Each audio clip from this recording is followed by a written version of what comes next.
What is going on, Colts Nation?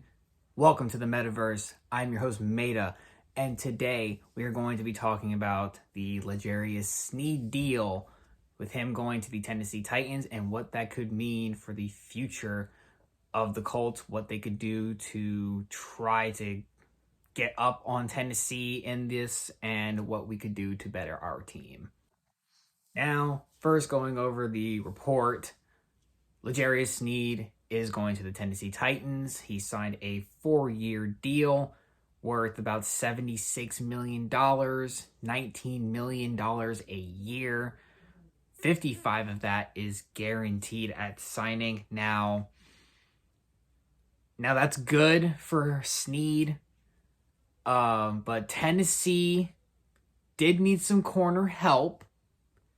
And I did record a reaction to this at first, and I was very upset because the Colts were rumored to be the front runners in the L'Jarius Sneed trade, and then it just quieted down, and we were kind of like left in a limbo of like, hey, maybe they're still talking, maybe they aren't. Then Tennessee jumped into the picture, and a lot of the Colts Twitter got restless. They're like, oh, we're about to lose this to another division rival. And just so happened that we did. Now, my first initial reaction when I recorded the video was I was so upset with Chris Ballard because he has a lack of making big moves during free agency. I think those thoughts are going to be put into another video. I will probably upload that one either tomorrow or later today. But all that aside, it's okay that we didn't get Sneed because now we have to look at what we're going to do next. Going on a little bit more about this Sneed trade, a lot of people were saying that Tennessee possibly overpaid for L'Jarius Sneed.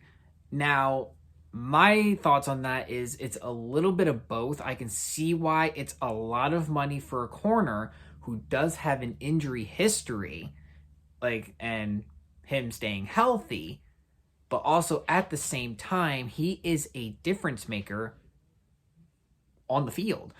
If you remember the AFC Championship game from this year against Baltimore, Zay Flowers had a walk-in TD, and Sneed came over and punched that ball right out.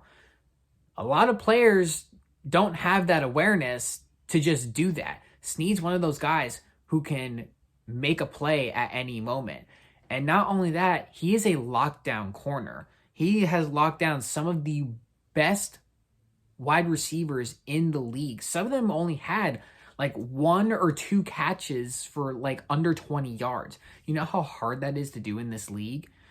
Like, he is a great player when he is at 100%. So that's why I think us losing him is a huge loss. But I can see why the money was definitely the point of why Ballard didn't want to take it because of his history with injury. Now, as for what we should do, I think we can still build this secondary in free agency. There's not a lot of people left, but I do have a few people in mind that we could possibly take in free agency, especially at corner, and we will also talk about safety. Now, looking at the current free agency market for corner, I do think Xavier Howard is probably the best available corner. He is a little bit older. He also has some injury issues, but when he is healthy, he is a very good corner. I do think the Colts could look into that maybe for a 1-year deal just to help mentor some of these young guys. Another person who I think the Colts could bring back is Stephon Gilmore. He was on the team last year. He single-handedly won us 2 games. And I really think his veteran presence with these young guys would help, but also give us that competitive edge to help our secondary grow.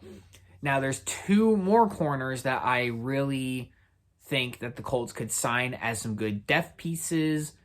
I do think Steven Nelson, he was on Houston last year. He would be a really good depth piece for this secondary. And another person who they could bring back is Rock Ya-Sin from the Raiders, who is also a free agent. Now, I know we traded him because he had a penalty problem. He did blow some coverages, but when he was in Baltimore, he didn't do that bad. So, yeah, I think I said the Raiders. We traded him to the Raiders, but now he was on the Ravens. But when he was on the Ravens, he didn't do too terrible. So I would not mind bringing him in as a depth piece either. There's still a lot of ways that the Colts could help that cornerback room out. Now, another thing which is still a huge point of emphasis for the secondary is safety. We still have not made any moves at safety. It is a glaring hole on this team. Julian Blackmon is still out there as a free agent. I don't know how we haven't re-signed him yet. He had a career year last year. He had a career high 4 picks last year. I don't know why we haven't made that move yet. Maybe he's still trying to test the market a little bit, but we will see. If we had to bring in some free agents that could help, Justin Simmons would be a huge one. He's the best safety on the market, in my opinion.